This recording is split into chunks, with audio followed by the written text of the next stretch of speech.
211 is an information shortcode to dial on your phone that can help with social assistance. Today being 211 Day, I spoke with Kristen Jacob from the United Way Halton and Hamilton to give us the 411 on 211. So 211 is Canada's primary source of information for government and community-based social services. So when folks in the community, if they dial, text, chat, or go on the web and they put in 211, that's going to connect them to basically a really compassionate navigator who's going to talk to them about what their issue or their concern might be for calling in and find the right social services that are available for them. And the great thing with the service is it's available in 150 different languages as well.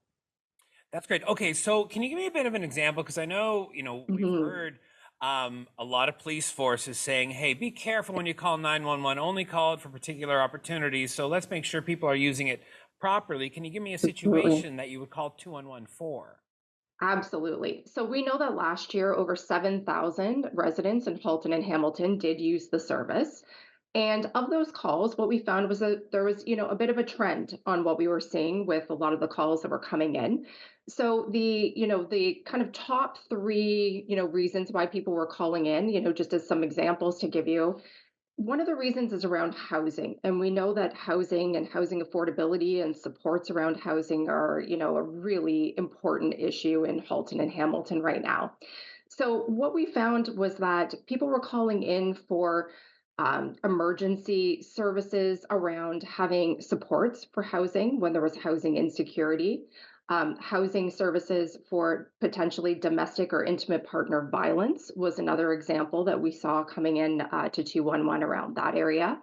And then also around homeless drop-in centers that would be available in the region for folks. So there was those kind of examples. We also know that there's a lot of people and folks who call in and use the services for connecting for health reasons. And some great examples of health reasons would be around things like diagnostic services. So, for example, if you have a loved one or a friend who might be experiencing Alzheimer's or dementia, and you just don't know where to go or who to turn to, we did get a lot of calls coming in around the health sector. And of course, mental health and concerns around mental health were another issue. And the one thing we would like to point out, though, is if there are any concerns around emergency services or thoughts around suicide, the correct number to call for that one is 988, which is a new number that was released this year.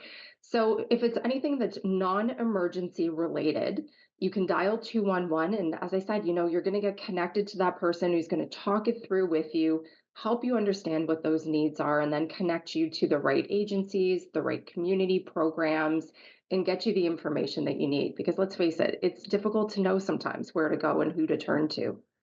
Yeah, and to keep with the fact that people rarely use their phone as a phone anymore, you did Yeah. mention there is also the web and the text service, and these are all real people on the other end. This isn't AI or automation, correct? No bots. It's all humans. It's live human beings 24/7, manning this service. And yeah, it's available by dialing 211, by texting 211. If you go to 211ontario.ca, there's a chat functionality there, and then there's tons of information that's on that website that really helps navigate the user through the process.